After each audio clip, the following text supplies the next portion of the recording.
वृंदावनन का वह शांत सा गांव था जहां यमुना धीरे धीरे बहती और मोर हर शाम अपने नृत्य करते थे। वहां चंचल, नटखट और प्यारे बालक कृष्ण रहते थे, जिनकी हंसी जंगलों में गूंजती और जिनकी आंखों में कोई अलग सी मुस्कान रहती थी। पर उनके बीच एक ऐसी लड़की भी थी जो कृष्ण को सबसे अच्छी तरह समझती। राधा राधा सुशील, विनम्र और गहरी समझ वाली थी। जहां गांव वाले कृष्ण को माखनचोर और शरारती बालक समझते, वहीं राधा के लिए कृष्ण कुछ और ही था, एक ऐसा रहस्य जिसे वह अपने मन से निकाल नहीं पाती थी। एक शाम बादल हल्के लाल पीले हो रहे थे। कृष्ण एक कदम के पेड़ के नीचे बैठकर बांसुरी बजा रहा था। उसकी बांसुरी की धुन हवा में फैलती गई। कोयल चुप, पंछी रुक गए और यमुना की लहरें मानो ध्यान से सुनने लगी। राधा ने दूर से वही मधुर संगीत सुना। उसके दिल की धड़कन तेज हो गई। बिना कुछ सोचे समझे वह उस धुन की ओर चल पड़ी। पेड़ों के बीच वह पहुंची तो कृष्ण मुस्कुरा रहा था, जैसे जानते हो कि वह आएगी। तुम आ गई, कृष्ण ने कोमल स्वर में कहा। राधा ने हल्की मुस्कान दी। तुम्हारी बांसुरी मुझे दूर से बुला लेती है। कृष्ण हंसा। बांसुरी नहीं, यह जुड़ाव है। राधा उनके पास बैठ गई। कुछ क्षणों की चुप्पी थी, पर वह चुप्पी भी समझ और अपनत्व से भरी थी। दिन बीतते गए और उनका साथ गहराता गया। वे यमुना किनारे चलते, गोपियों के साथ खेलते और छोटी छोटी बातों में खुश होते। कृष्ण राधा का खींचता खेलता, मजाक करता, कभी उनका सामान छिपा देता तो कभी पानी छिड़क कर उसे चिढ़ाता। पर एक दिन कुछ अलग हुआ। कृष्ण अचानक बांसुरी नहीं बजा रहे थे।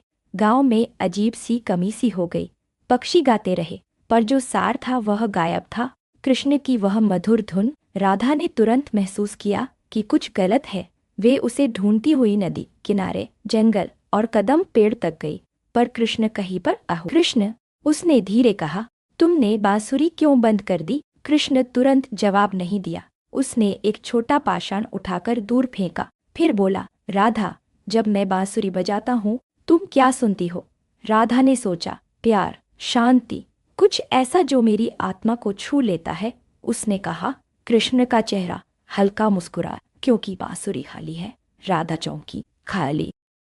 हाँ, कृष्ण ने बांसुरी दिखाते हुए कहा। बांसुरी में अहंकार नहीं, इच्छाएं नहीं, इसलिए मैं उसे अपनी धुन से भर पाता हूँ। सच्चा संगीत तभी निकलता है जब वाद्य खुद कुछ नहीं चाह रहा होता, खाली होकर देने के लिए तैयार होता है। राधा की आंखों में नरमाहट आई। तो तुम्हारी धुन इतनी शुद्ध इसलिए होती है? कृष्ण ने सिर हिलाया। पर आज मैंने बांसुरी तब तक नहीं बजाई जब तक तुम यह समझ ना पाती। राधा के दिल में एक हल्की गर्माहट फैल गई। समझ बढ़ रही थी। वह बैठकर सोचने लगी कि कैसे उसके और कृष्ण के बीच का हर पल एक अनकहा संगीत बनकर उड़ता है। यह संगीत अब केवल कृष्ण का नहीं रहा, यह उनका साझा अनुभव था।